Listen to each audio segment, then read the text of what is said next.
Undo people with a laugh and a smile. Life is too short.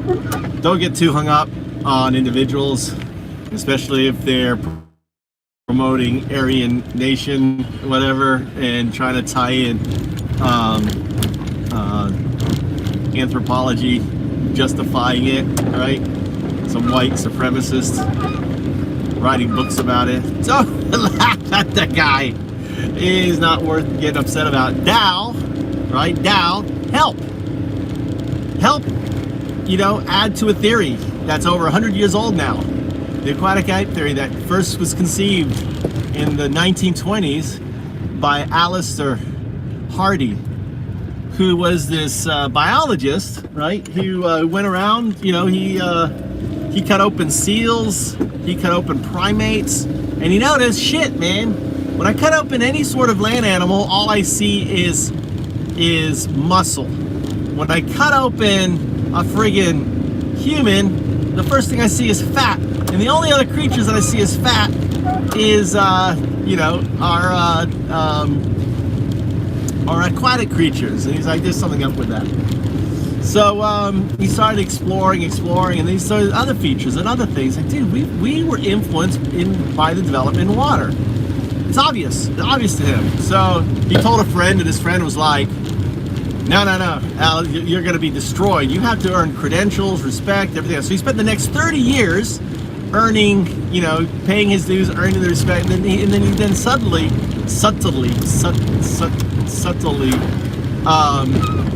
said, hey, how about this aquatic, did a little paper out, and he was laughed at and, humiliated. It's like, how ridiculous is this by the establishment science community? And so it was left at that. Then, 20 years later, this was like 40s, in the 60s, this, this housewife, and I think mother housewife, wrote this book called Descent of Women. And she talked about the Alistair Hardy's Aquatic Ape Theory in it, and her name was Elaine Morgan. And she got a lot of pushback, but she's like, no, she kept pushing. And everyone, from David Attenborough, everyone was against her, right, about it. But she just kept on it, like a dog holding on to a bone. She just would not let go. And she did a few more books and other things, just holding on, right? And it's just, I know it's right. And and the thing is that, see, the Savannah ape theory cannot explain how we developed this fat reserve. It can't explain why those apes that came down the trees developed a bridge nose. Why the apes coming down from the trees would all of a sudden have this tolerance for for salt and sweat and all these other things, right? Why our penises were bigger? Why was the vagina deeper, right? All these different things, and on and on and on. How is it that how a baby will just automatically float to the surface, and for her mother to pick her up, right? How is it that that we can swim and dive and on and on and on and on and on and on and on and on and on. It's on and on and on. And in 2009, she did a TED Talk that I would see, and I would email her with with my hypothesis, right? My theory, right? My idea, the Easter Island Ape Hypothesis. Backpedaled to 2004. I arrived in Japan, actually here, right? Actually over there. And then by the time I moved in with my wife in 2005, I didn't really have much to do except for teaching, and I had a family, I had a wife. I didn't have kids yet. Kids wouldn't come until 2009. And I said, you know what? I'm gonna download all these books, because I was actually pursuing UnDaoDu, right? I was pursuing Duism. And I had three questions. understanding why is there so many religions and how are they all connected, including atheism. Dao, is there a unifying theory that brings them all together, right? And do, can I connect it with science, right? That's UnDaoDu, right? So I downloaded off of the Telex BitTorrent the entire Great Teachers series network of books and lectures and everything else. It was like, I don't know, three gigs, maybe even three. What's below a gig? Yeah, I don't know. I think it was a gig or two, maybe 1 or 2 gigs, and it was just talks from major universities, professors. And I listened to everything. I left my in 2005. My iPad, 2019, I'd leave my iPad in Osaka, lose it, forget it in a room or something. Great iPad. Probably sitting there in the lost and found box if I go back there. Like these puffy eyes, this is salt adaptation, right? Puffy cheeks, all this stuff. Sweat to get rid of salt. And I started listening, in this pursuit. And I'd listen to a book on the Galapagos. I listened to a lecture on radical evolution, how it happens on islands, and then I listened to a lecture on the people of Easter Island and in not knowing, and the statues facing outwards to keep the water away. That's why the statues facing outwards. It's telling the sea god, stop fucking, going down. And, don't take away our island. Help us. And then I listened to the lectures on the Aquatic Ape Theory, and I just put those 3 things together. I was like, obviously we evolved on an island because we're radical evolution. And it would have been an experience somewhat like Easter Island, where all the people vanished, and we'd have to have been close enough so we could escape or go to the mainland. So I started looking at Africa, like where would it be around? Where would it be? And Socotra really appealed to me because there's a chain of looks like islands that were islands southeast of it. And if you look at it too, it looks like Socotra, it looks like you can see the land, from the satellite, you can see the bottom, right? So it's only 40 meters deep, I believe, from the Horn to Socotra, that peninsula. And if you notice it looks like if you look at it, it looks like it's been swept away, right? Something came through and swept away. I didn't know that at the time. I just thought, now in hindsight, looking back, I was like, So, so I said Easter Island Ape Isles, right, in Africa would have been this area here. Now, Dakar, Seychelles. Seychelles is, in my opinion, too far away. But then again, it was never connected to. I don't know when it was been connected to the mainland. Probably 20 million years ago or something. Africa. So I think it was too far in my view. And the other thing is the Dakar, which is in the Red Sea, which is actually what Eli Morgan kind of pointed out. Didn't work for me because it's too close. There's no way any sort of hominids would have stayed there because they could see the land and they would have gone to it, right? This hadn't been far enough out that you couldn't see Africa, but close enough that if the shit hit the storm, you could make it there, right? As a hominid. So we're thinking Easter Islands for Homo sapien, aquatic ape, Easter Island. I call it the Urobora, the Isles of Urobora. The Urobora Isles would have been for the hominid. So, when I heard her talk, in the talk at the end, she goes, I don't know what's we're gonna fade away, and then we'll never. Number 2, some young genius will just come out and say, I've solved it. Ha, right. I was like, yeah, right. And she said, number 3, it's going to go on as usual, whatever, I thought to myself, being this is 2009, I've solved it. I know I've solved it. I've got the thing. So I emailed her and I said, it's happened. This is how and it explains babies. And one thing that the Aquatic Ape doesn't explain baby development, our slow development. and how we're so useless. And well, all the mother would do is create a sand crib, put the baby on the back, have, you know, under a tree while she foraged. Now, you know, the foraging for the aquatic ape was sticking their foot in the sand, looking for mussels, and you know that's what they would do. They would eat seaweed. Right? Japanese eat seaweed. They eat crabs and anything. So the men, on the other hand, would be doing the more dangerous work, going out fishing, going out to the reefs, looking for stuff, and you know, swimming in constant. So that would be what boys and young boys and men would be doing, whilst the girls and the kids would be along the beach, right, foraging. And you know, and that's in my story, they were pressured to do that because it was the only place for them to be without being killed by the other two tribes, right, the other two mobs. So think of meerkats, and there was mobs. The island's relatively, you know, was getting smaller and smaller, and they were pressured. And because of eating seafood, gave them gave them the nourishment, and they evolved these, you know, these proconsul, right? These proconsul monk apes evolved into the Kabadda, or is it Kadabba? Kadabba. I think it's Kadabba. It evolved to Kadabba, which is the common answer between the apes, the bonobos, the chimpanzees, and us, right?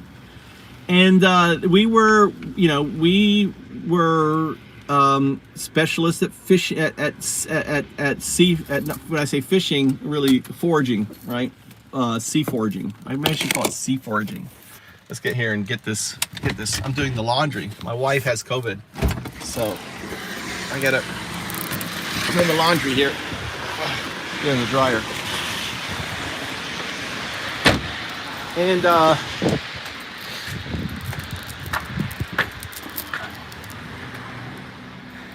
sea foraging.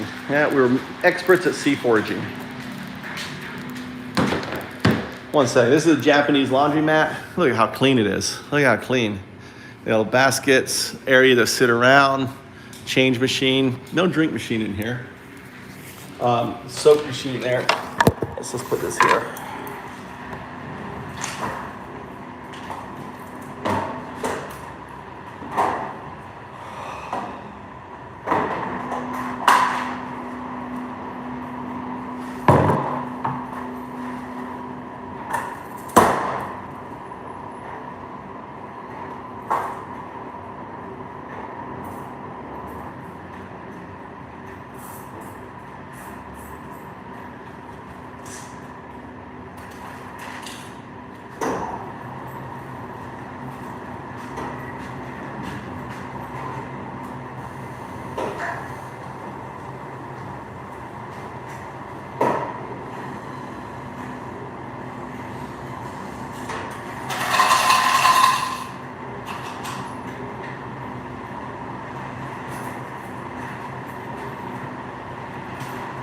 And this is a lost and found. So,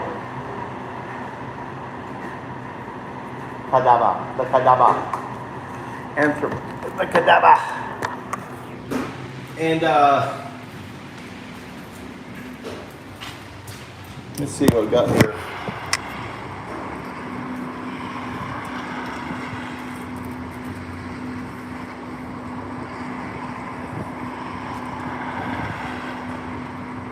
All these socks get stuck in the dryer. Look, it's so nice here. Little baby pants. Look. I'm gonna do a little short video on this. Anyway, so two major aquatic events happened. All right. Well, let me put change in here. That created the Easter Island Ape. Two major aquatic apes. Events.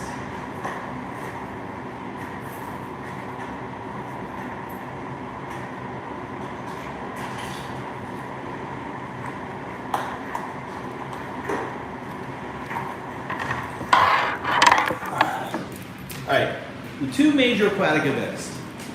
Now, these events weren't just like little events. These were massive, massive events.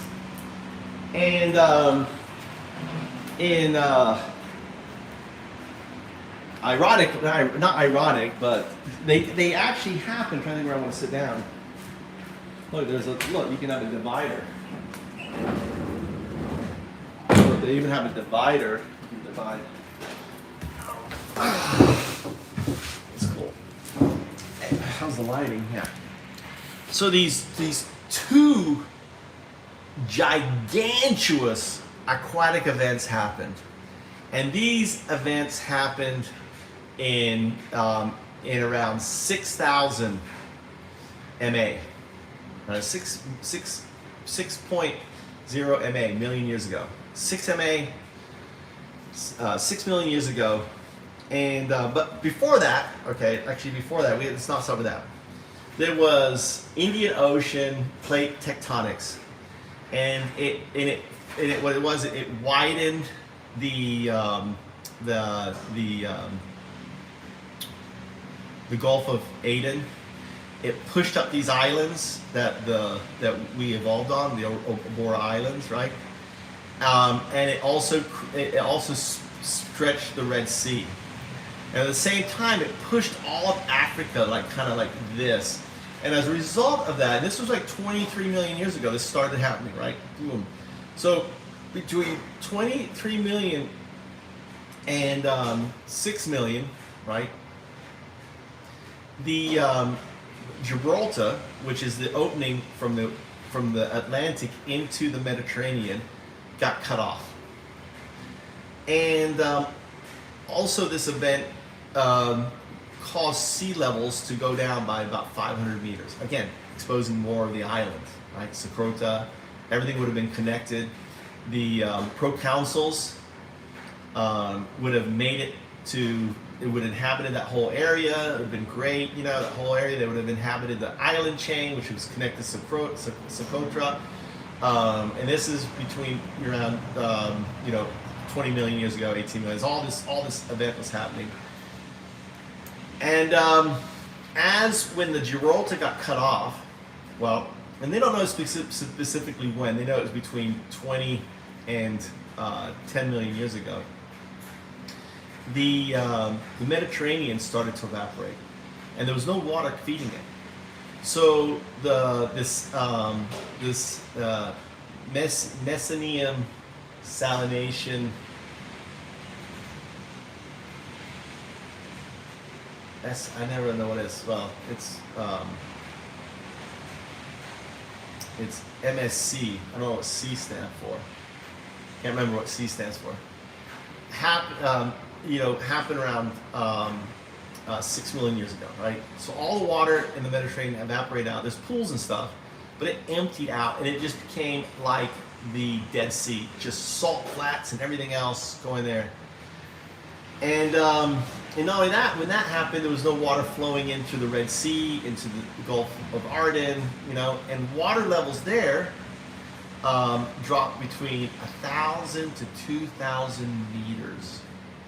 That's 4,000 feet the water dropped, right? And what this did, by then, what happened was, this is around 6 million. So remember, 20 million, all this stuff happened, evaporation, everything gets separated, the islands. Then the water level goes down again, reconnecting, right? The Socotra Islands and the Isles of the Urobora, right? The Isles all get reconnected together. And these proconsuls can escape out, right? And by then, by that time, that's when the Kadabba, Anthropithecine Kadabba, Kadabba, Kadabba, and the Kadabba would have evolved out of the proconsuls. So they would evolve there. When they reconnected there, when the water levels get there, a bunch of them, they were. This was 600,000. This was 600,000 years, right? It's a lot of offspring, and they're for 600,000 years are able to leave, and they populate. I call them Kabadda Africana, right? They populated Africa, While the other, the more dominant ones stayed there. They didn't want to go to Africa. They stayed on their island. They stayed in what they knew. They continued to fish. And just like the meerkat, love probably pushed them out. I have a story about Ulu and Kiji, two proconsul monk apes, right? And how they were from two different mobs, and they meet, they copulate, she gets pregnant, they both get kicked out. The only place for them to survive is on this salt flat, right? Which is on this Urobora salt flat. And that's where they evolved into the Kabadda. That's my story, my fictitious story. Or maybe not, maybe I was there. And then the second event, this massive event happened, the second aquatic event happened, 5.3 million years ago, MA, the Atlantic, who had been kept rising and rising, all the glaciers melting and stuff like that, rising, basically breached over, kind of like breaching over a dam, right? Or a floodgate over the Gibraltar flats that had developed with the moving, right? Created a trickle. In the course of 12 years, that's what they estimate, 12 years, 2.5 kilometer metric cubed of water within 12 years flew through there, right? Massive amounts. When it hit Sicily, there was a blockage there, right? And so all this water build up, and then finally it crested over this 1.5 kilometer drop, and it created a 5 kilometer wide gorge where all this water and something like hundreds of meters, thousands of meters of sediment were picked up by all this water rushing down. Now, if you look at a map, a Google map, you can see this sediment where it went. It went into the Euphrates area. You can see the effect of the Zanclean. No one's talked about it, but it's obvious. It went straight down, went straight over Egypt, Palestine, over Beirut, right into Afghanistan, and fled down. You can see the movement of the water. You can see it left the etching on the ground. The other part, right? So some big force went there. The second force hit Egypt, okay, and burst through where the Red, where you see the Red Sea is now the Suez Canal, and it would have been a big washout, right? And this again, this is 5.3 million years ago, and it would have gone, this torrent of hundreds of meter high water would have gone rushing down the Red Sea, slamming into the Horn of Africa, creating that gorge, right? Just severing through, right? Boom, severing through into the I don't know what that sea is down there. This Red Sea, the Indian Sea, south of the Horn, right? Whatever that is, and over. So there's over Socotra Island. The water went over Socotra Island. So, which would have in a way helped break the water from hitting the Isles of Urobora. You can imagine, this is 600,000 years, so there would have been trees, there would have been grass, there would have been kind of plain land, and all this, it would have been catastrophic. It would be what a sight in a movie, right? Can you imagine the CGI of that?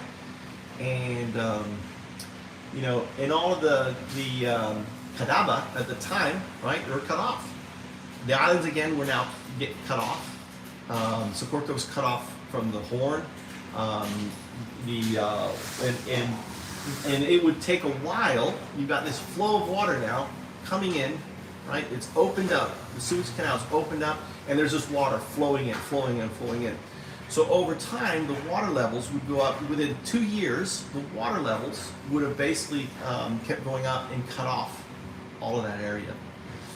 And it would still be close enough, right? I don't know, maybe it was over, they say like over 5 million years, but I think it would have been initially over 2 years of water that would have been cut off, and then over the next 3 million years till Homo habilis, right? So being cut off from the island, we evolved into Homo habilis, whereas the Kadabba, right, evolved into the chimps and the apes. So during that same time period, they were the ones that were trapped off by this event. They evolved there.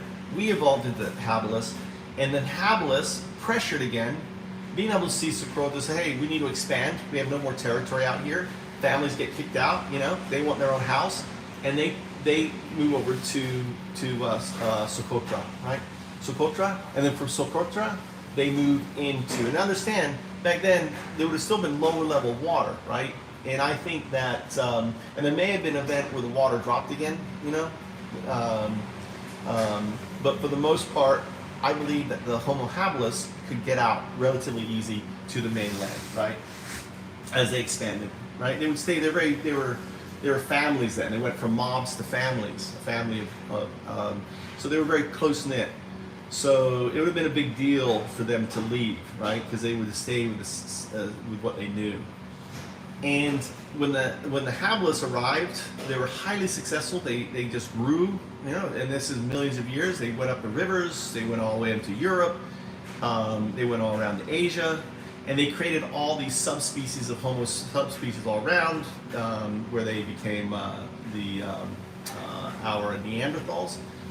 And then the next iteration of humans would be Erectus. And Erectus came out of the Urobora Isles. They came in and they pressured all of these other species. And there's already documentation of this pressuring going on. They came up into Europe and met the Neanderthals and some other ones, right? And then finally, right? And they went and evolved other, you know, the other kind of subspecies of homogeneous. And then finally, around 300,000 years ago, and I say 300,000 because I believe, you know, we hugged the coastline. Again, the coastline is tens of meters now gone, right? So imagine a 100-meter coastline. There would have been caves. We would have stayed with what we knew. We brought the spear, the javelin, the harpoon, and, you know, again, we followed the same thing. We followed the rivers, followed the water, and we'd have the earth. This is the only hypothesis that makes sense. And number one, why do we have so many hominids, right? In hominid, right? Why come there's so many diversity? Why are we the only one remaining that's walking? And it's really what I call the what, right? The thing is, Aquatic Ape explains the why and the how, but it doesn't explain the what. What happened, right, in order for aquatic apes to manifest? What was it that happened? And it was these two major aquatic events. It was you can think of it, the closing off of the by the event actually happened in the Indian Ocean, closing off the desalination crisis. That's what the C stands for, the Messinian Salinity Crisis, salt, yeah, salination crisis. It explains why we're so adept at dealing with salt, because all of those water and stuff left at those lakes around Socotra as a result of the MSC would have been very salty. We would have basically grew up around the Dead Sea, and we'd have to be able to deal with that salt. And we may even have water scarcity. Tears may have been something that we cried and we licked people's eyes for their tears. Something to research, you know, stuff like that. Was it a water source? How much water can you get out of a tear? I don't know. And ultimately, what it does is it, you know, it provides kind of the what. Now, how do we prove it? We really can't, because all the evidence is underwater. So that's, I guess, you know, up to you as a listener, you know. But to me, it's the most logical sense, and it's what I believe. Tell me what you think. UnDaoDu.